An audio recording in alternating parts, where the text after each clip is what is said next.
Welcome back, the unofficial assignees, Damien Grant and Brent Norling. And today we're talking about changing liquidators. So Brent, why does the choice of liquidator matter? So the choice really matters, and it depends on which side of the fence you're on, right? So if you're a creditor, you really want an aggressive liquidator who's going to get in there, he's going to look at the affairs of the company, investigate overdrawn current accounts, voidable transactions under value, breaches of duties, all of that. And if you're a shareholder, you want the complete opposite of that. You want a liquidator who's going to do nothing. They're going to take $5,000 and they're going to do nothing. Are you saying that actually happens? Practically speaking, you're saying that that difference can be that stark? Absolutely. So I mean, and it's not as dodgy as it seems, right? I mean, it is kind of dodgy, but there are things that liquidators can do, and there are things that liquidators must do.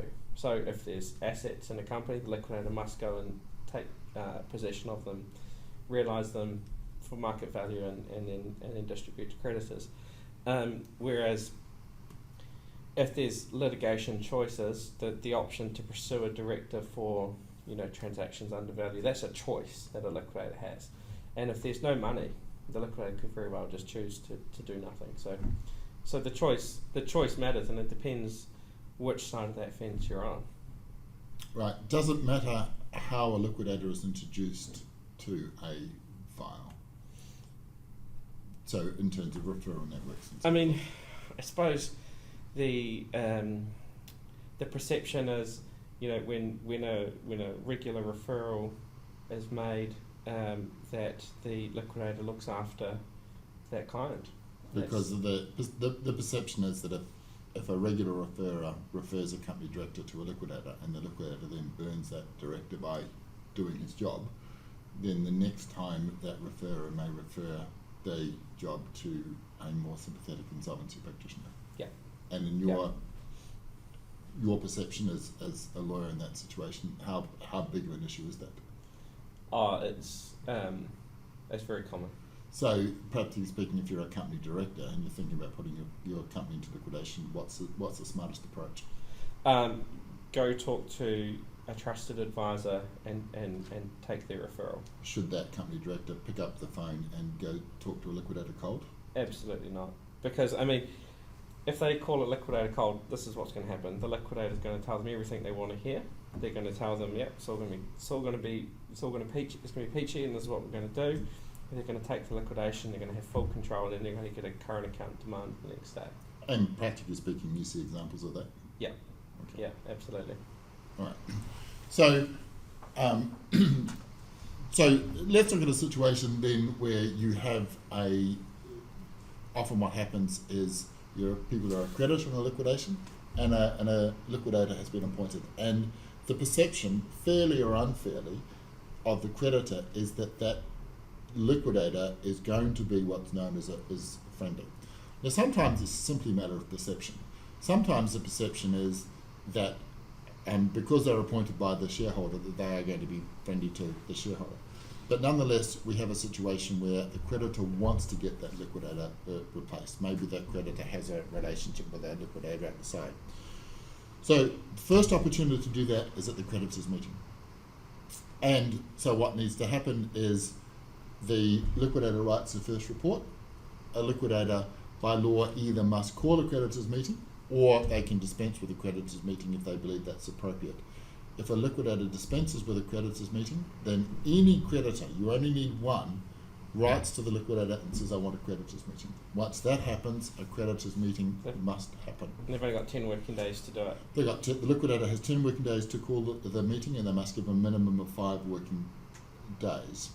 So then what happens is at the meeting, a couple of critical things. The liquidator should not, or is not meant to, solicit for proxies. The creditor who wants to replace can solicit for proxies. So what you have the meeting, in order to replace the liquidator, you need to have a majority in number and dollar value. So what that means, an example is useful. Let's say you've got 20 creditors and $1 million worth of outstanding debt represented by the 20 creditors. The resolution to replace the liquidator must get 11 votes out of the 20 of those who vote, and of the total debt voted, they must get at least half of the dollar value of the debt. And that's a surprisingly difficult thing to do, often because a liquidator will survive with related party votes. And so in your experience, how does that go? Yeah, it's you kind of have two ends of the spectrum and how that goes. And what I see is you have this one end of the industry that just seems to manufacture votes. So It's a harsh allegation.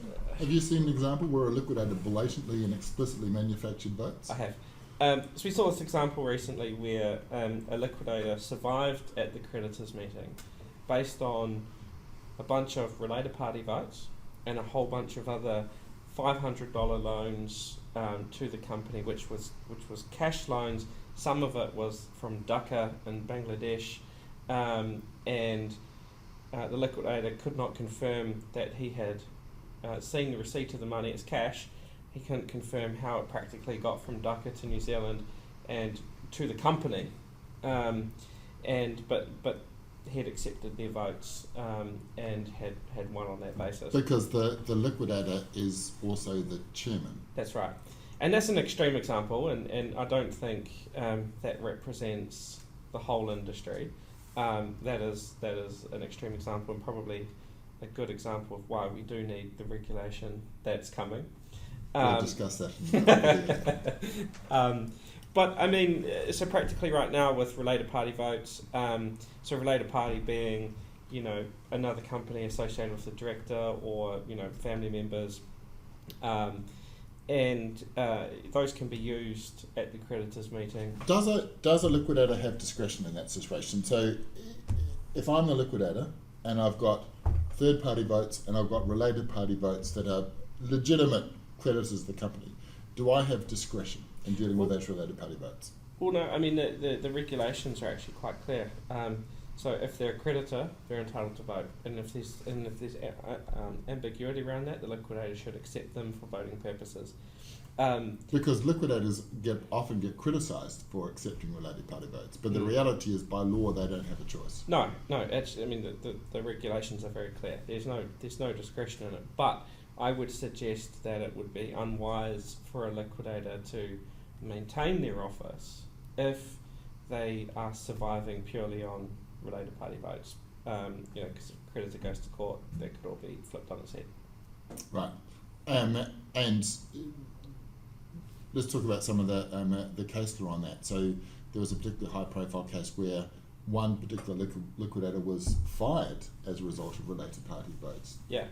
Do you want to talk us through what happened on that scandalous case? Yeah, so what we had in that case, so that was a well-known rich lister. Their company went into liquidation.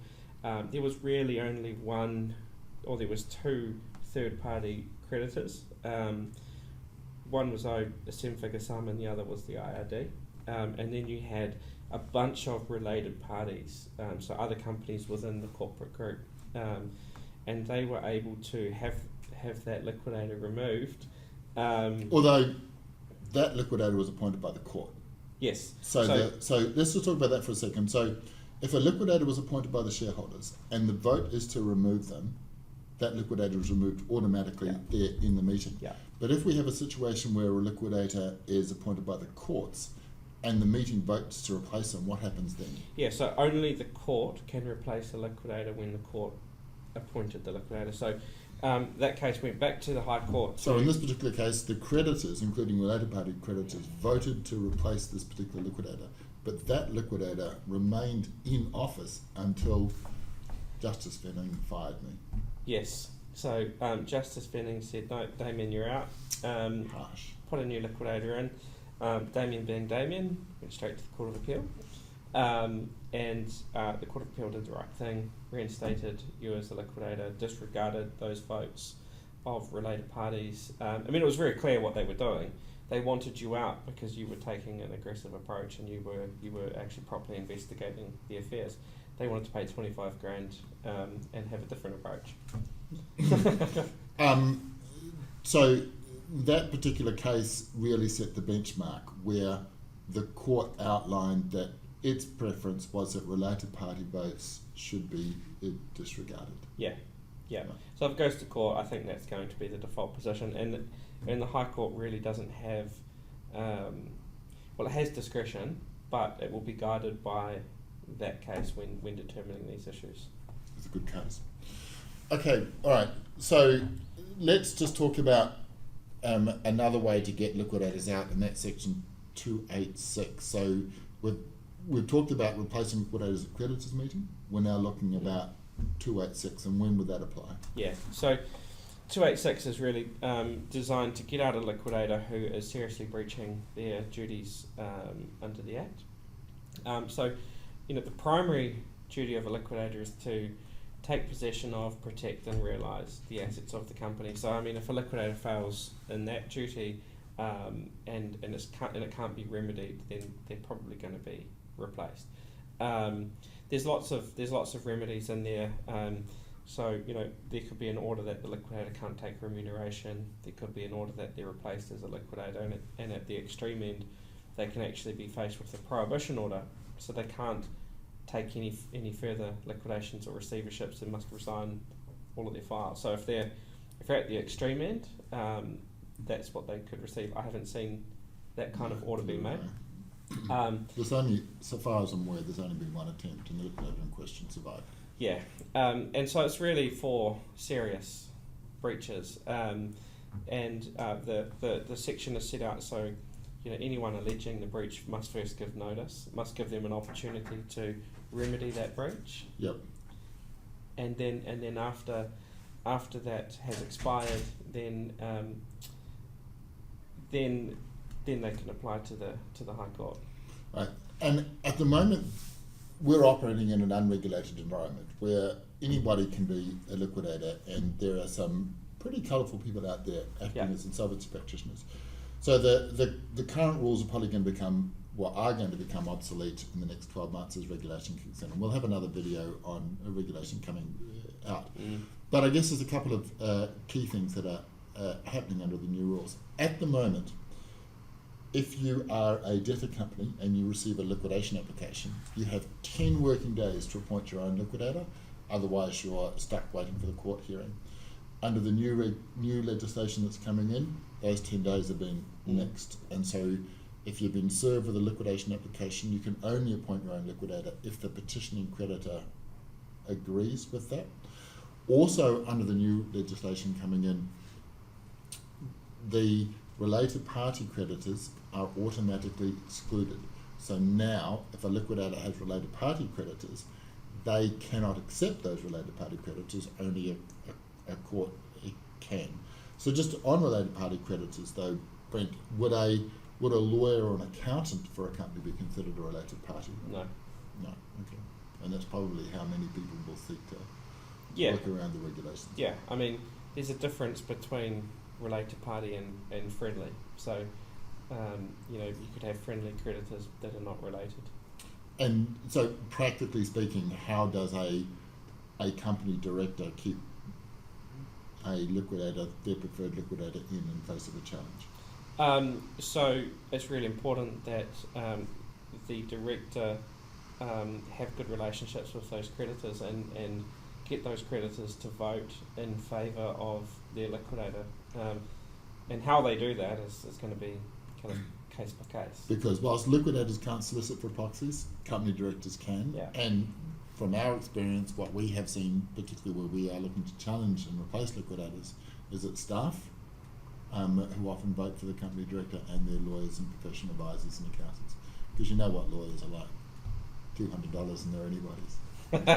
Or $450 in some cases, some of the better lawyers.